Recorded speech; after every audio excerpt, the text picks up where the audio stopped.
Bonjour mesdames et messieurs, ici Geneviève Morin. Et Anthony Pongo. Vous êtes à l'antenne du Téléjournal dans une édition spéciale sport, mais d'abord, les manchettes d'actualité. 2 véhicules ont pris feu vers 20h30 sur le carré de Provence près du boulevard Lormière. Un objet incendiaire pourrait être à l'origine du sinistre. La police et les pompiers enquêtent. Audrey Gagnon, arrêtée suite à la découverte macabre du cadavre de sa fillette de 2 ans dans un bac à ordures, serait de retour en cours mercredi. Cependant, bien qu'elle soit la principale suspecte du meurtre de sa fille, aucune accusation de meurtre n'a été déposée pour l'instant. L'équipe de basketball de Philadelphie, les 76ers, ont célébré en grand la sortie de prison du rappeur Meek Mill hier en remportant la série contre le Heat de Miami. Ils affronteront donc au 12e tour le vainqueur de Cleveland et Indiana. Alec Minassian, arrêté cette semaine pour l'attaque à la camionnette de Toronto, a été membre des Forces armées l'an dernier, selon une révélation de la presse canadienne. Bien que les Forces armées l'aient considéré comme s'adaptant peu à la vie militaire, elles n'ont pas soupçonné qu'il puisse représenter un danger pour la société. Justin Trudeau a pris position en faveur de Raif Badawi, prisonnier d'opinion saoudien. Lors d'un entretien téléphonique avec le roi Salman d'Arabie saoudite, Justin Trudeau a exprimé ses préoccupations importantes concernant Badawi, emprisonné depuis 2012.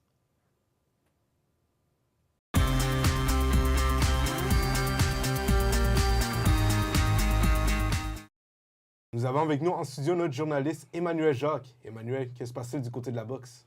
Donc, mon reportage parle du boxeur David Whittam qui est décédé à l'âge de 39 ans en mars dernier. Donc, il était dans le coma depuis plusieurs mois suite à un combat où il a été mis KO. La problématique est qu'il est un boxeur de 38 ans et qu'il n'avait pas fait de combat depuis 2 ans. Donc, les risques étaient très élevés. Alors, pourquoi la famille n'est pas intervenue? Pourquoi son entraîneur ne lui a pas empêché de boxer?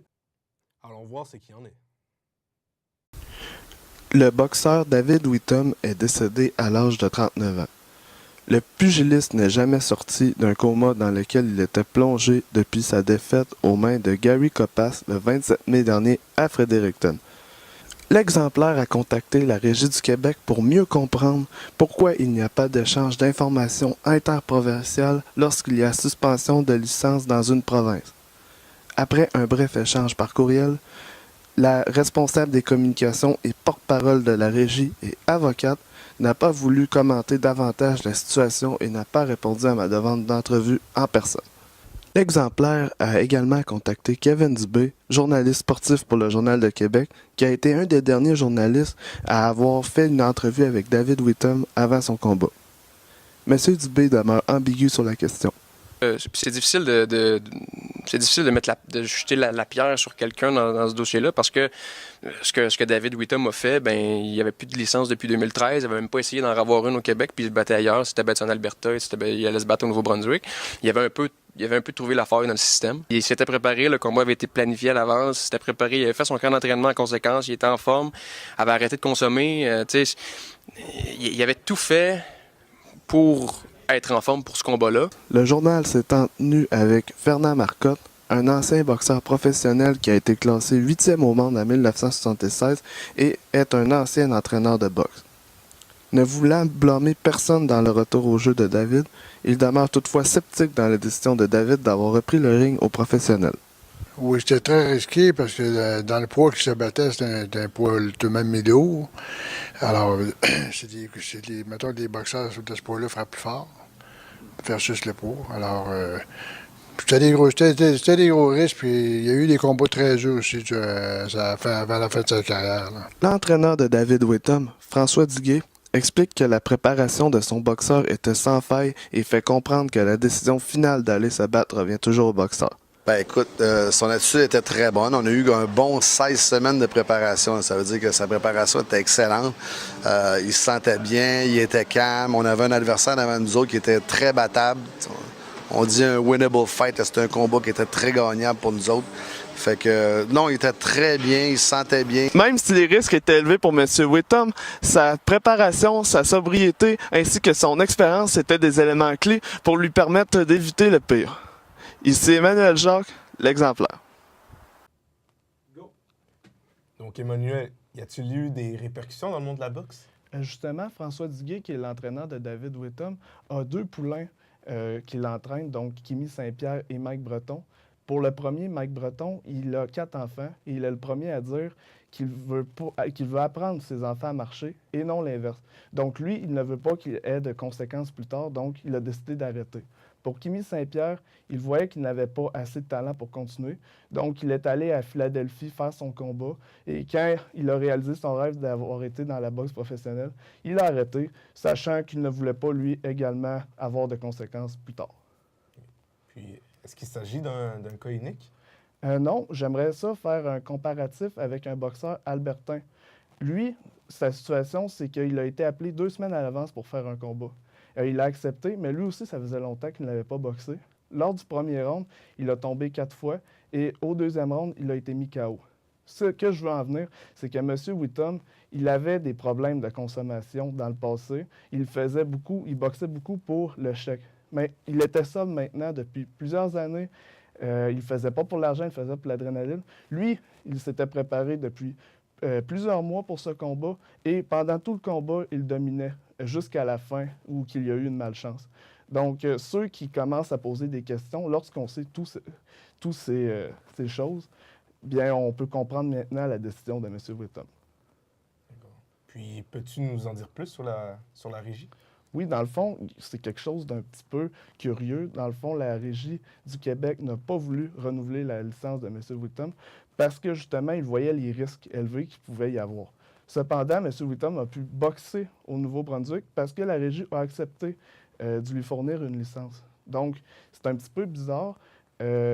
Pourquoi la Régie du Nouveau-Brunswick accepte et non celle du Québec? Est-ce que la Régie du Nouveau-Brunswick devrait améliorer leurs règles? Et est-ce que celle du Québec aurait dû communiquer davantage avec la Régie du Nouveau-Brunswick pour s'assurer qu'il y ait un consensus? Parfait. Bien, merci beaucoup, Emmanuel. Merci. Passons maintenant à la météo avec Geneviève.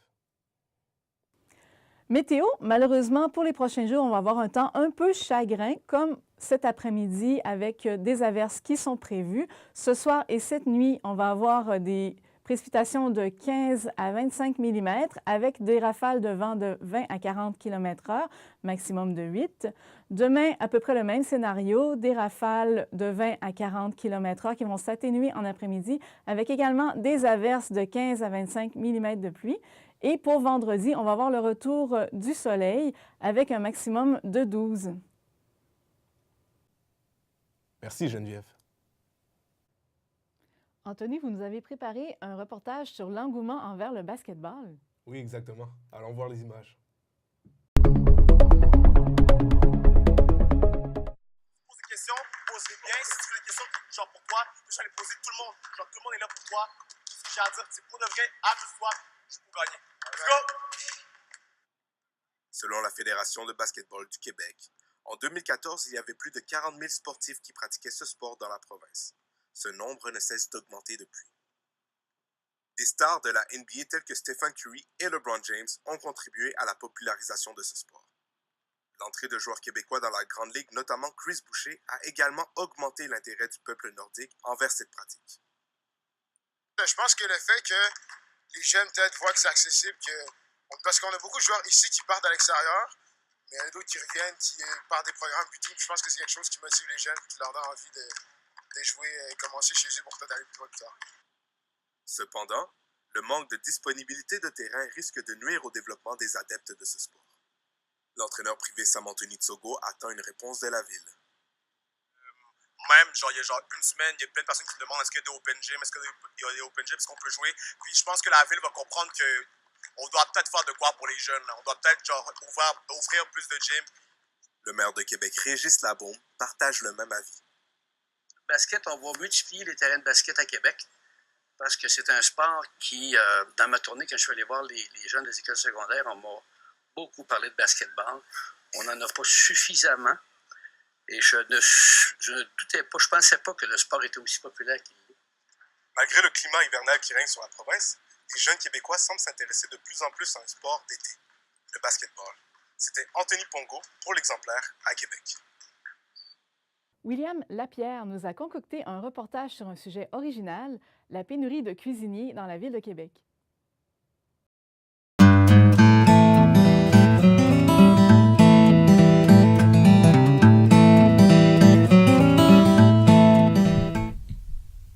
Certains secteurs de la ville de Québec éprouvent des difficultés en ce qui a trait au recrutement d'employés. C'est le cas du domaine de la restauration, qui vit présentement une pénurie de cuisiniers. Le domaine de la restauration souffre énormément du fléau que représente le manque de main-d'œuvre. En effet, dans la ville de Québec seulement, c'est plus de 143 offres d'emploi de cuisiniers qui sont disponibles sur le site Emploi Québec. Bob Pelletier est présentement sous-chef au restaurant Le Cul-de-Sac. Il nous fait part des difficultés quotidiennes qu'il rencontre lors de son travail.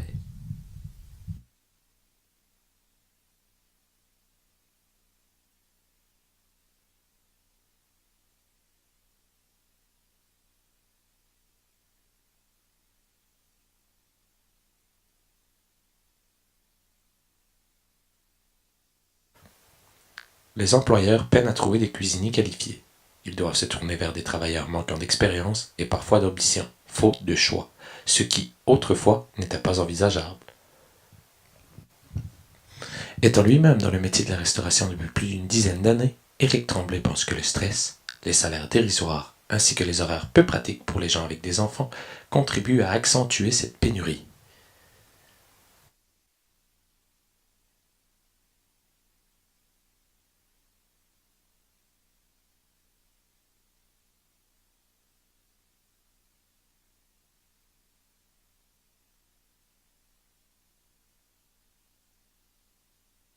Nick Laflamme est copropriétaire de l'état-major et du quartier général.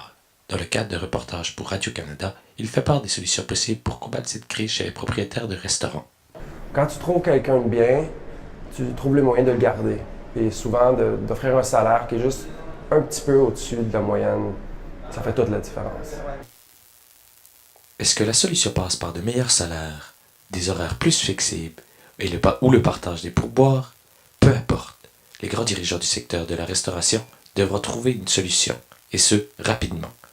C'était William Lapierre pour l'Exemplaire, Québec.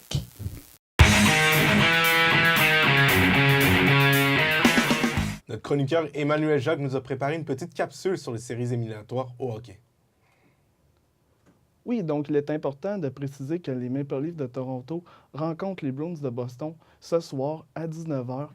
Donc, le gagnant de ce duel va affronter le Lightning de Tampa Bay au deuxième tour. Le deuxième tour éliminatoire débute demain à 19h, donc ce jeudi. Les Capitals de Washington rencontrent les Penguins de Pittsburgh. C'est la troisième fois en autant d'années que ces deux équipes se rencontrent, les Penguins ayant remporté tous les duels. C'est la bête noire d'Alexander Ovechkin qui a tendance à s'effacer devant son rival numéro 1, Sidney Crosby. Ce dernier a d'ailleurs 177 points en série éliminatoire, dépassant Mario Lemieux pour le plus de points en série éliminatoire pour les Penguins de Pittsburgh. Le deuxième duel de la soirée sont les Golden Knights de Las Vegas contre les Sharks de San Jose. Donc les Golden Knights de Las Vegas est l'équipe Cendrillon de cette année. Plusieurs ne les voyaient pas en série et en plus de faire les séries, ils ont rapporté plus de 50 victoires. Beaucoup de personnes les voyaient également pas franchir le premier tour et pourtant, ils l'ont franchi. Donc, ils misent sur de la rapidité, sur un travail d'équipe et sur un gardien de but en Marc-André Fleury qui est en possession de ses moyens. Les Sharks, quant à eux, misent sur l'expérience et la robustesse. Ils participent souvent en séries éliminatoires et ils ont participé à la finale de Coupe Stanley il y a 2 ans. Puis finalement, il y a la série qui va opposer les Jets de Winnipeg contre les Prédateurs de Nashville. Donc, c'est la meilleure attaque de la Ligue contre la meilleure défensive de la Ligue. Donc, les Prédateurs misent sur le meilleur quatuor défensif en Ryan Ellis, Mathias Ekholm, Piquet Subban ainsi que Roman Josi. Puis, les Jets de Winnipeg ont une attaque diversifiée avec les 3 premiers trios avec beaucoup de profondeur et avec autant de marqueurs que de passeurs. Puis, c'est une confrontation de 2 gardiens de but qui sont finalistes pour le trophée Vézina, soit Connor Hellebuyck pour Winnipeg et Pecorine pour les Prédateurs de Nashville. Il sera intéressant de suivre le cours de ces séries. Merci pour cette chronique, Emmanuel. C'était Geneviève Morin et Anthony Bongo. Nous vous avons présenté ce téléjournal en direct de nos studios de Télécaso. Merci d'avoir été à l'antenne et à la prochaine.